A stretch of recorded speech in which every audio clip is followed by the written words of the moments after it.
기네스북 역사상 가장 성공한 연예인으로 등재된 인물이 있습니다. 성공이 무엇인지 보여준 인물이었고요. 또 유명하고 돈도 많았지만 또 기부도 팝스타 중에서 가장 많이 했습니다. 또 인기도 많아서 전 세계적으로 많은 팬들을 갖고 있고 세계인의 사랑을 받았습니다. 이 사람은 누구일까요? 우리가 잘 아는 팝의 황제 BTS가 아니라 마이클 잭슨입니다. 그 세계 정상의 자리에서 있는 그 모든 것을 다 가진 그에게도 꿈이 있었을까요? 그에게도 꿈이 있었습니다. 마이클 잭슨의 꿈은 좀 사소한 꿈이었습니다. 그는 평범하게 쇼핑하기, 이것이 그의 꿈이었습니다. 그러나 마이클 잭슨에게 쇼핑은 사실 불가능한 일이었죠. 정말로 쇼핑을 원했을 때는 실제로는 이렇게 했었죠. 백화점을 통째로 하루를 빌려가지고 혼자 쇼핑을 했었습니다. 그러나 마이클이 정말로 원했던 쇼핑은 이런 쇼핑이 아니었습니다.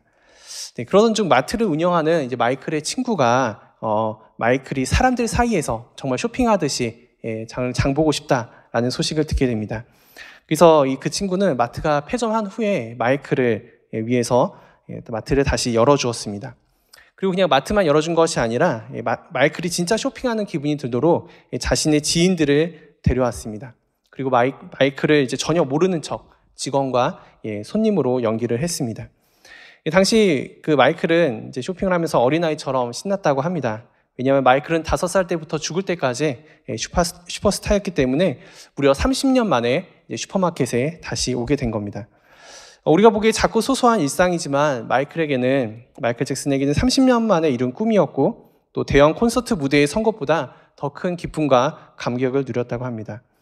마이클 잭슨이 쇼핑을 원했던 것은 물건이 필요해서가 아니라 평범한 속에서 어릴 적 일상을 그리워했던 겁니다. 마이클은 자신이 꿈꿔왔던 것보다 더 큰 인기와 부와 명예를 얻었었습니다. 그러나 그에게 너무 평범한 것, 누구나 할 수 있는 것이 이제는 그의 꿈이 되어버렸던 거죠. 우리는 코로나로 좀 조심스럽긴 하지만 마이클 잭슨의 이 꿈을 언제든지 이룰 수 있지 않습니까? 또 우리는 누군가의 꿈을 이미 이루고 있는, 또 누리고 있는 이런 복된 자들입니다. 성공한 사람이든 성공하지 않은 사람이든 모든 것을 다 가진 사람들에게 꿈이 있다고 합니다. 그것이 욕심이든 선한 영향력이든 사람에게는 무언가를 채우려는 마음이 있는데 이것을 보통 꿈이라고 우리는 말을 합니다. 한편 꿈과 비전에 대해서 이렇게 말하는 사람이 있습니다. 비전이나 꿈은 명사가 아니라 동사로 꾸어야 된다. 당신의 꿈은 무엇입니까? 라고 보통 물을 때 명사로 대답하지 말고 동사로 대답하라고 하는 겁니다. 이 명사의 꿈이 아니라 동사의 꿈을 꾸어야 한다는 건데 명사로 꾸는 꿈은 이런 겁니다. 당신의 꿈은 무엇입니까? 말할 때 나의 꿈은 변호사입니다. 나의 꿈은 경찰관입니다. 이건 꿈이 아니라 본인이 갖고 싶은 직업인 거죠. 동사의 꿈은 이런 겁니다. 내가 변호사가 되어서 억울한 사람들을 위해서 무엇을 하겠습니다. 내가 경찰관이 되어서 정의와 공의를 위해서 이런 일을 하고 싶습니다. 라고. 이렇게 동사가 있는 문장으로 꿈과 비전을 말하는 겁니다. 물론 내가 원하는 직업이나 직장도 이 비전이나 꿈을 이루기 위해 중요한 수단이나 과정이 됩니다. 그러나 더 중요한 것은 내가 무엇을 할 것인지를 이야기할 수 있는가. 이 동사의 꿈을 가져야 합니다. 여러분의 꿈도 동사로 말할 수 있으십니까? 우리 꿈도 직업이 아니라 그 직업을 갖고 무엇을 하고 싶은지 동사로 한번 생각해 보시길 축복합니다. 오늘 본문은 꿈과 관련된 사람이 나옵니다. 꿈의 사람 요셉에 관한 말씀입니다. 요셉은 너무나 유명하죠. 또 역사적으로나 성경적으로도 중요한 인물입니다. 구약에서 예수님의 구원 사역을 예고편처럼 보여주는 아주 대표적인 인물이 바로 요셉입니다. 창세기 25장부터 야곱을 중심으로 진행되는 이야기가 창세기 37장부터는 요셉에 대한 이야기로 전환이 됩니다. 이 성경은 이 요셉 이야기로 바로 넘어가기 전에 이 야곱에 대해서 다시 언급을 하는데요. 우리 바로 앞장인 36장에서는 에서의 족보가 나왔었죠. 그리고 37장 1, 2절에서 야곱의 족보를 언급하면서 에서와 야곱의 후손을 대조시켜서 우리에게 보여주고 있습니다. 오늘 본문 37장 1절을 보시고 함께 읽어보도록 하겠습니다. 시작. 야곱이 가나안 땅 곧 그의 아버지가 거류하던 땅에 거주하였으니. 아멘. 야곱의 아버지는 이삭이죠. 아버지 이삭은 가나안 땅에 거류했습니다. 그러나 야곱은 가나안 땅에 거주하게 됩니다. 거류하는 것과 거주하는 것에 차이가 있습니다. 거류하는 것은 잠시 나그네처럼 왔다가 가는 것이고 거주하는 것은 완전히 정착하는 것을 뜻합니다. 야곱은 그 아버지 이삭의 그 신앙의 자취를 따라서 이 가나안 땅에 왔습니다. 하나님께서 아버지 이삭에게 주신 언약, 그리고 할아버지 아브라함에게 약속하신 이 언약의 땅에 온 것입니다. 그러나 에서는 모든 선택과 판단을 이제 자기 마음대로 했었습니다. 그 선택으로 세일산에 거주했습니다. 특히 결혼에 있어서는 하나님이나 언약이 아닌 물질을 따라 선택을 했습니다. 물론 에서는 이제 많은 후손들을 낳았고 또 세상적으로 화려한 족장들, 또 유명한 왕들이 에서를 통해서 나왔습니다. 그래서 에서의 족보를 보면 후대에 물론 나온 자손들까지 좀 기록하긴 했지만 야곱의 아들들과는 월등한 차이를 우리가 볼 수 있습니다. 반면에 야곱은 가정 하나도 제대로 관리하지 못하는 부족한 인물처럼 보입니다. 그럼에도 하나님께서는 이 에서와 야곱을 대조시키면서 야곱의 후손 중 한 사람을 통해 하나님의 계획을 보여주고자 하십니다. 그 사람이 오늘 나오는 바로 요셉입니다. 이 요셉의 이야기를 창세기 50장까지 하나님께서는 끌고 가시면서 예수 그리스도의 구속 사역을 우리에게 이제 복선처럼 보여주고 계신 겁니다. 그래서 그 요셉의 이야기는 단순히 꿈의 이야기가 아닙니다. 꿈을 품고 역경과 고난을 이겨내면 총리가 되는 성공 스토리도 아닙니다. 요셉의 이야기는 부족하고 연약한 자들을 사용하셔서 하나님의 비전과 또 하나님의 구원이 어떻게 성취되고 이루어가는지를 그 과정을 보여주시는 말씀입니다. 우리 2절 말씀을 보시겠습니다. 2절 말씀 보시면 요셉이 17살 때 무슨 일이 있었는지 이제 말씀하고 계시는데요. 우리 2절 말씀도 함께 읽겠습니다. 시작. 야곱의 족보는 이러하니라. 요셉이 17세의 소년으로서 그의 형들과 함께 양을 칠 때에 그의 아버지의 아내들 비라와 실바의 아들들과 더불어 함께 있었더니 그가 그들의 잘못을 아버지에게 말하더라. 아멘. 그 요셉의 어린 시절은 이제 생략이 되고요. 요셉이 17살 때의 이 에피소드를 기록하고 있습니다. 17살. 이 17이라는 숫자는 우리가 요셉을 이해하고 요셉의 특징을 기억할 때 나름 의미가 있는 숫자입니다. 히브리어 알파벳에는 이제 알파벳 순서를 숫자로 사용합니다. 또 가령 한글 같은 경우는 이제 기역, 니은, 디귿은 1, 2, 3, 영어의 ABC도 ABC 순서에 따라서 1, 2, 3으로 이렇게 인식을 하는 거죠. 그래서 영어의 A에 해당되는 첫 번째 글자, 히브리어 알파벳 첫 글자는 알레프라는 단어입니다. 알렙이라고도 말을 하는데요. 이 알레프는 이제 첫째, 하나라는 의미도 가지고 있지만 이 단어 자체에 사전적인 뜻이 있습니다. 황소라는 뜻입니다. 알레프, 황소라는 뜻입니다. 그리고 첫 번째 글자가 의미하는 것은 이제 하나님입니다. 첫 번째에 나오니까 이것은 하나님입니다. 그래서 하나님을 뜻할 때 엘이라고 하지 않습니까? 엘로힘, 아도나이 다 알레프로 시작을 합니다. 출애굽한 백성들이 이 모세가 시내산에 올라갔을 때 오랫동안 기다린 적이 있었습니다. 그런데 모세가 산에서 내려오지 않자 이스라엘 백성들은 이제 소동이 일어납니다. 그때 아론이 어떤 형상을 만들면서 이렇게 백성들에게 말했습니다. 이는 너희를 애굽 땅에서 인도하여 낸 너희의 신이다. 그때 아론이 만든 형상이 무엇입니까? 네, 금송아지. 송아지 형상입니다. 물론 애굽에 있었을 때 보았던 그 우상들이 있죠. 아피스나 이런 황소 우상을 본따서 만든 것이기도 하지만 그러나 알레프가 의미하는 것이 하나님을 상징하면서 신을 상징하면서 그 사전적인 뜻이 황소였기 때문입니다. 그래서 아론이 너희의 신이라고 말하면서 금으로 황소를 만든 이유가 여기에 있는 거죠. 이처럼 히브리어 알파벳은 숫자를 상징하면서 그 뜻과 의미가 있습니다. 다시 2절 말씀 보시면 요셉의 나이가 몇 살이라고 되어 있습니까? 17살, 17. 히브리어 알파벳 17번째 글자가 있습니다. 페라는 단어입니다. 페나 혹시 페흐 이렇게 발음이 되는데요. 이 페가 의미하는 게 무엇인지 아십니까? 바로 입을 상징합니다. 입. 말하다, 말하는 것을 의미합니다. 이 페라는 글자 자체도 사실 입 모양의 그 상형 문자를 따서 이제 만든 건데요. 그런데 재밌는 게 요셉은 무엇 때문에 어려움을 당합니까? 말 때문에 어려움을 당합니다. 가정에서 미움을 받게 됩니다. 할 말, 안 할 말 다 합니다. 일반적으로 17살 사춘기에는 말이 없어집니다. 질문을 해도 예나 아니오로 끝나서 이제 대화를 할 수가 없는 나이죠. 도대체 이들의 생각을 알 수가 없습니다. 그런데 성경은 요셉의 나이 17을 언급하면서 요셉은 말이 많다는 것을 보여줍니다. 어떤 말을 했는지 2절 중간을 보시면 요셉이 그의 형들과 함께 양을 칠 때에 그의 아버지의 아내들 비라와 실바의 아들들과 더불어 함께 있더니 그가 그들의 잘못을 아버지에게 말합니다. 잘못을 아버지에게 말합니다. 남의 잘못이나 비밀을 일러바치는 걸 고자질이라고 하죠. 그러나 요셉 입장에서는 불의한 사건이나 일을 보면 침묵할 수 없었고 또 말하지 않고는 견딜 수 없는 그런 의로움이 있었습니다. 형들이 행한 것은 상당히 악한 짓이었고 더 큰 잘못을 행할 가능성이 요셉에게는 보였습니다. 요셉은 보고 들은 것을 말해야 했습니다. 잘못이 있을 때는 아버지 야곱이 해결해 주길 원했습니다. 야곱에게 이런 요셉은 다른 아들들과는 좀 다른 특별한 존재였습니다. 3절 말씀을 보시면 야곱은 요셉을 사랑해서 특별한 옷을 입혀줍니다. 채색 옷을 입혀줍니다. 이 채색 옷이 어떤 옷인지 정확히 알 수는 없지만 당시의 왕족이나 신분이 높거나 그 집에 장자가 되는 그런 사람들이 입었습니다. 옷이 화려하고 또 옷이 길었습니다. 채색 옷은 작업복이 아닙니다. 따라서 다른 형들과 양을 치러 갈 때도 요셉은 그들의 감독자와 관리자로, 다시 말해 장자의 위치에서 함께 따라간 것이 요셉이 양을 치러 간 것은 아닙니다. 형들은 양을 쳤지만 요셉은 형들을 감독하러 간 겁니다. 요셉은 아버지의 편애를 받고 있었습니다. 그들의 형들의 감독자와 관리자, 즉 장자의 권한으로 아버지에게 양의 상태와 또 형들의 행동을 보고한 겁니다. 4절에서 보시면 당연히 형들은 요셉을 대할 때 마음이 편하지 않습니다. 요셉을 미워합니다. 마음에 미움이 생기면 제일 먼저 기쁨이 사라지게 되죠. 또 평안이 사라집니다. 요셉이 하는 모든 것이 마음에 들지 않습니다. 샬롬이라고 인사하지도 않습니다. 이렇게 야곱의 가족은 샬롬이 사라지고 11명의 미움이 자라는 땅이 되어가고 있습니다.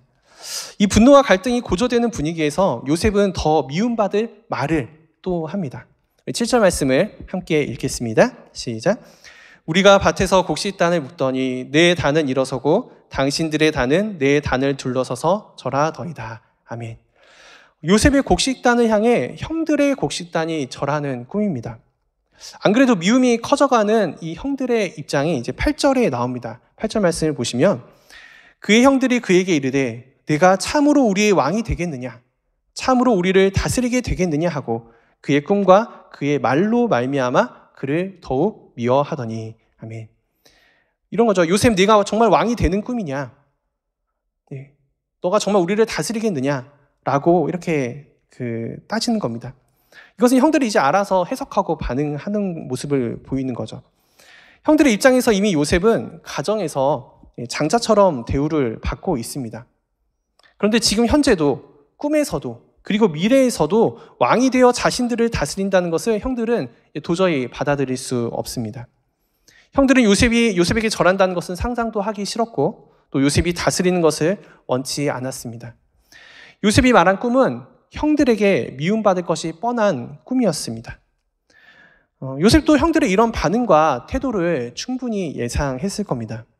그럼에도 요셉은 자신이 이제 계획하거나 상상할 수 없는 이 놀라운 꿈을 말하지 않고는 견딜 수 없었던 겁니다. 일반적으로 꿈은 현실을 반영하거나 또 일상의 경험들을 바탕으로 꾸게 됩니다. 그런데 밭이나 곡식, 단 이런 거는 요셉에게 그렇게 친숙한 환경이 아니었습니다. 요셉 가족은 비록 거주를 시작하긴 했지만 아직 제대로 농사를 짓지 않았습니다. 가나안 땅에 거주하면서도 양을 쳤습니다. 그러니까 곡식단을 추수하는 꿈은 요셉이 쉽게 꿈꿀 수 있는 상황이 아니라는 거죠. 요셉에게 곡식단이 절하는 꿈은 정확히 어떤 의미인지는 몰라겠지만 요셉에게는 분명한 것은 땅과 관련된 일이겠거니 또 식량과 연관된 일이라는 거, 그리고 형들이 나에게 절한다는 거 보고 나는 여전히 미래에서도 장자이겠구나라는 것으로 아마 예측을 했을 겁니다. 곡식단이 이제 절하는 꿈, 그것은 이제 요셉과 형들의 표면적인 이런 해석인 거죠.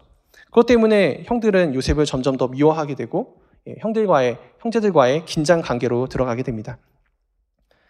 형들은 이제 분위기가 점점 심각해지고 있습니다. 그런데 여기서 우리가 한번 생각해 보면 좋을 게 있습니다. 요셉 자신으로 인해서 이 가정의 질서와 이 분위기가 이제 파괴되는 상황이지 않습니까? 근데 요셉은 그럼에도 불구하고 계속해서 말을 하고 싶었을까? 이러한 우리가 의문점을 갖게 됩니다. 요셉은 형들이 어떤 성격인지 분명히 알고 있었습니다. 형들이 이제 세겜 땅에서 자기 그 여동생이 디나가 강간을 당했을 때 보여준 모습들이 있습니다. 세겜 사람들을 다 잔혹하게 살인하고 또 난폭하게 다 약탈했던 모습을 똑똑히 기억하고 있습니다. 요셉은 이제 형들에게 잘못했다가는 진짜 죽을 수 있다라는 것을 충분히 경험하고 알았습니다. 그런데 요셉은 또 꿈을 꿨습니다. 이 꿈을 말을 해야 할까요? 말아야 할까요? 보통의 경우라면 가정의 평화를 위해 말하지 않을 겁니다. 이것이 사회생활에서 지켜야 할 기본 개념이죠. 아무리 말하고 싶어도 참는 것이 절제이고 미덕입니다. 요셉은 침묵하는 것만이 형들 사이에서 이제 살아남는 유일한 길이었습니다. 그런데 17살 이 요셉의 특징, 말을 해야 합니다. 미움을 받아도 얘기해야 합니다. 누가 나를 욕해도 할 말을 해야 하는 성격입니다. 마치 요셉은 미움을 받기 위해 태어난 사람처럼 미움받을 말을 합니다. 이게 용기 있는 건지 정말 개념이 없는 건지 아직 성숙하지 못한 건지 우리가 구분하기가 쉽지 않을 정도입니다. 이러다가 요셉이 정말 죽을 수도 있을 수 있었습니다. 그럼에도 불구하고 결국 요셉은 두 번째 꿈을 말하게 됩니다. 9절 말씀 같이 함께 읽겠습니다. 시작. 요셉이 다시 꿈을 꾸고 그의 형들에게 말하여 이르되 내가 또 꿈을 꾼즉 해와 달과 11별이 내게 절하더이다 하니라. 아멘. 결국 입을 열어서 요셉은 말하게 됩니다. 여기서 해와 달은 부모를 상징하고 11별은 11명의 형제들을 의미합니다. 부모를 포함해서 온 집안이 요셉에게 절하는 꿈입니다. 이 꿈은 당시 사회적 분위기상 상당히 위험한 내용이 될 수 있겠죠. 형제들의 질서를 무너뜨리는 것까지는 어느 정도 이해를 해도 부모와의 관계까지 무너뜨리는 것은 도저히 받아들이기 어려운 사실 좀 폐륜적인 꿈 이야기입니다. 이제는 이제 요셉을 사랑하던 아버지조차 마음이 불편해졌습니다. 아버지 알고 본 결국 요셉을 책망합니다. 10절입니다. 그가 그의 꿈을 아버지 형들에게 말하매 아버지가 그를 꾸짖고 그에게 이르되 내가 꾼 꿈이 무엇이냐? 나와 내 어머니와 내 형들이 참으로 가서 땅에 엎드려 내게 절하겠느냐라고 책망합니다. 부모가 자녀에게 절하는 일은 있을 수 없는 일입니다. 그런데 야곱이 꿈을 해석하며 꾸짖는 내용 중에 상당히 의미 있는 내용 단어가 하나 있습니다. 그것은 바로 참으로 가서라는 단어입니다. 가서. 그냥 절하는 것이 아니라 어딘가로 가서 엎드려 절한다라고 야곱이 말하고 있습니다. 물론 야곱은 큰 의미를 두고 말하지 않았을 테지만 또 요셉도 형들도 그냥 절하는 것에 집중하고 있었습니다. 그러나 야곱이 말한 참으로 가서에는 하나님의 놀라운 이런 예언적인 의미가 담겨져 있었습니다. 야곱은 자신도 모르게 온 가족이 요셉의 있는 땅에 그 요셉이 있는 땅으로 가서 요셉에게 절할 것이다 라며 정확한 해몽을 하게 된 것입니다. 마지막 11절을 보시면은 형들은 요셉이 말한 꿈 때문에 시기하게 됩니다. 그러나 아버지 야곱은 간직한 것이 있습니다. 아버지가 간직한 것이 무엇입니까? 요셉의 꿈이 아니라 요셉이 한 말을 간직했습니다. 물론 말이나 꿈이나 같은 내용이겠지만 본문 마지막에서 이 요셉의 특징을 다시 한 번 더 강조하고 있는 것을 보게 됩니다. 뭔가 의도적으로 이 말하는 요셉을 우리에게 보여주고 있습니다. 우리가 요셉의 이야기를 다루면서 단지 꿈에 집중하느라 놓칠 수 있는 것이 있습니다. 첫 번째 꿈은 땅에서 일어난 일이고 두 번째 꿈은 하늘에서 일어난 일입니다. 동일한 내용을 장소를 바꿔가면서 보여주신 것도 의미가 있습니다. 그런데 창세기 37장에서 이 꿈의 내용보다 더 중요한 것이 무엇일까요? 요셉이 말했다는 겁니다. 말했다는 것. 히브리어 알파벳 17번째 단어 페. 하나님의 이 메시지를 17살 요셉의 입으로 말했다는 겁니다. 아무리 하나님의 꿈이 크고 놀라워도 요셉이 말하지 않았다면 요셉은 생각보다 빨리 애굽으로 가지 못했을 겁니다. 요셉이 하늘의 꿈이든 땅의 꿈이든 바다의 꿈이든 수차례 하나님께서 보여주신 꿈을 꿔도 말하지 않았다면 요셉의 이야기는 조금 달라졌을 겁니다. 하나님의 구원 역사는 반드시 성취됩니다. 그렇지만 시간적인 차이는 발생할 수 있습니다. 요셉이 말하지 않았어도 요셉이 애굽으로 가기는 갔을 겁니다. 그러나 가장 좋은 타이밍을 놓칠 수 있었을 겁니다. 하나님께서 야곱의 아들들 중 요셉을 선택하신 이유가 무엇이겠습니까? 요셉은 하나님께서 주신 진리를 어떤 박해와 핍박 속에서도 전하는 인물이었기 때문입니다. 그 꿈이 크거나 작거나 상관없이 내가 처한 상황과 환경과 상관없이 하나님께서 주신 것이라면 가감없이 다 말하는 하나님의 사람이기 때문입니다. 요셉은 이 꿈을 위해 특별한 계획을 세우거나 노력하지 않았습니다. 할 수도 없었습니다. 그저 하나님의 말씀대로 살았고 말씀대로 말했으며 보여주신 대로 말했습니다. 이게 바로 요셉의 위대함입니다. 내가 미움을 받아도, 내가 욕을 먹어도, 뻔히 죽을 걸 알면서도 말하고 증거하고 전하는 사명이 요셉에게는 있었습니다. 요셉도 알았습니다. 자신만 입을 닫고 마음에 품고만 있었으면 편하다는 걸 왜 몰랐겠습니까? 그러나 요셉은 분명히 손해볼 줄 알면서도, 가정의 평화가 위태롭다는 것을 알면서도 불의를 고발해야 했고 하나님의 꿈을 전해야 했습니다. 예수님께서도 이 땅에 오셨을 때 선포하신 말씀이 회개하라, 천국이 가까이 왔느니라 였습니다. 많은 종교자들에게 시기와 미움을 당했습니다. 하나님의 독생자로 오셨지만 세상은 예수님을 미워했습니다. 예수님은 하나님의 나라를 말씀하셨지만 세상은 예수님을 죽이려고 했습니다. 결국 예수님께서 온 인류의 죄를 지시고 십자가에 죽으셨습니다. 그리고 다시 부활하셔서 하나님 보좌 우편에 원래 있던 그 장자의 자리에 앉으셨습니다. 하나님의 꿈은 이미 창세 전부터 계획되어 있습니다. 예수님은 하나님의 꿈이셨고 이제 그 꿈의 완성을 향해 나아가고 있는 겁니다. 우리를 향한 십자가의 사건이 하나님의 꿈이었습니다. 이게 바로 복음입니다. 예수님께서는 하나님의 꿈을 위해 제자들을 부르셨고 복음의 증인이 되게 하셨습니다. 지금도 하나님께서는 복음을 말하고 전할 사람을 찾고 계십니다. 이 시대에 하나님께서 찾으시는 요셉은 꿈을 꾸는 사람이 아닙니다. 하나님의 꿈이 기록된 말씀, 과거와 현재와 미래가 담긴 그 하나님의 꿈이 있는 성경을, 복음을 전할 사람을 찾고 계십니다. 꿈은 하나님께서 꾸게 하시는 겁니다. 내가 혹 미움을 받아도, 무시를 당해도, 지혜롭게 하라고 욕을 먹어도 주님의 말씀을 전하는 그 하나님의 입, 하나님의 17번이 되시기를 축복합니다. 요셉의 꿈 이야기는 그래서 복음에 관한 이야기입니다. 더 정확히 말하면 복음을 전하는 이야기입니다.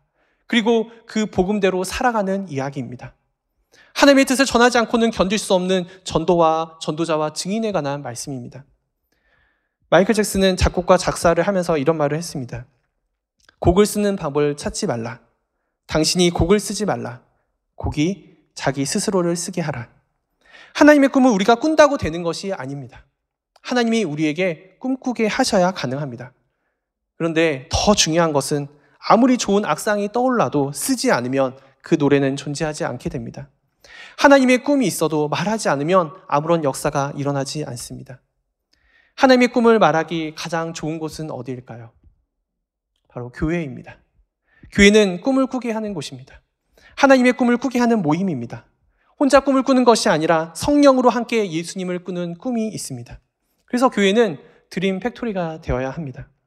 그 하나님의 꿈이 자라는 땅이 우리 셀, 우리 목장, 우리 교회, 우리 가정이 되기를 바랍니다. 고난이 있습니다. 시기하는 형제와 자매들이 있습니다. 미움받을 것이 뻔히 보이더라도 이 꿈을 심고 꿈을 이야기하는 공동체가 되기를 축복합니다. 우리 대전도안교회 공동체가 받은 꿈이 있습니다. 기도의 향로를 채우는 겁니다. 기도를 통해 하나님의 꿈은 더 빨리 완성될 수 있습니다. 향로라는 뜻, 향을 피우는 화로죠. 그렇지만 향로에 또 다른 의미가 있습니다.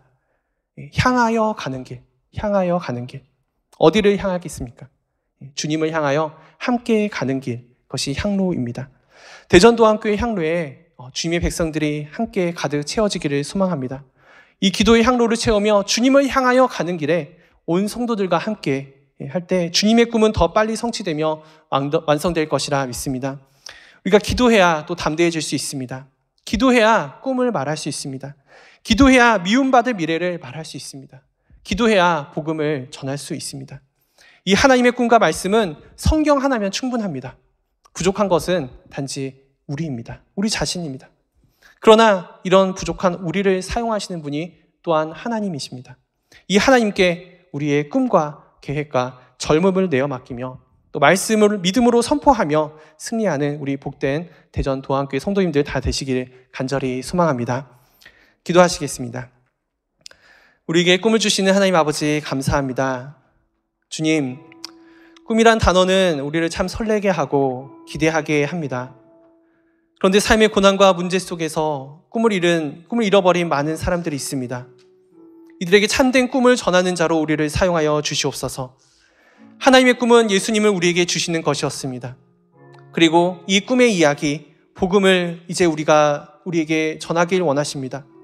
주님, 우리에게 믿음을 주시고 용기를 주셔서 주님을 전하는 온전한 제자들, 증인들이 다 되게 하여 주시옵소서. 우리 교회가 함께 꿈꾸고 함께 꿈을 나누며 우리 교회를 통해 함께 꿈이 자라나는 것을 보게 하여 주시옵소서. 하늘의 꿈이 우리 가운데 임하는 교회 되게 하여 주시옵소서. 감사드리며 우리 주 예수님의 이름으로 기도드립니다. 아멘.